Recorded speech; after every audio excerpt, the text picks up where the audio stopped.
دل میں پھر خوشیوں کا پیغام آ گیا، مبارک ہو مومنوں پھر سے رمضان آ گیا۔ یا اللہ ہر مسلمان کو روزے رکھنے کی توفیق عطا فرما، یا اللہ ہر مسلمان کو نماز پڑھنے کی توفیق عطا فرما، آمین ثم آمین۔ ماہ رمضان آ گیا، رحمتوں کا مہینہ آ گیا، ہم سب پر کرم چھا گیا، اللہ کا نور آ گیا، برکتوں کا خزینہ آ گیا، برسا کرم اللہ کا، مبارک ہو مومنوں رمضان آ گیا۔ رمضان کے اس برکت والے مہینے میں اللہ سب کو لمبی زندگی عطا کرے، کرن کی ایک نئی صبح نکالے جس میں مسلمان ایمان کے ساتھ رمضان کے روزے رکھے۔ روزے دار کے لیے دریائی مچھلیاں تک دعائیں مغفرت کرتی ہیں اور افطار کے وقت تک کرتی رہتی ہیں۔ کل مغرب کی نماز لوگوں کا انتظار کرتی تھی، آج لوگ مغرب کے اذان کا انتظار کرتے ہیں۔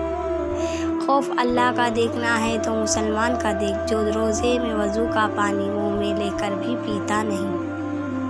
اے اللہ ہمیں اس ماہ مبارک میں زیادہ سے زیادہ نیکیاں کرنے کی توفیق دے اور ہمارے گناہوں کو معاف فرما، اپنی دعاؤں میں یاد رکھیے گا۔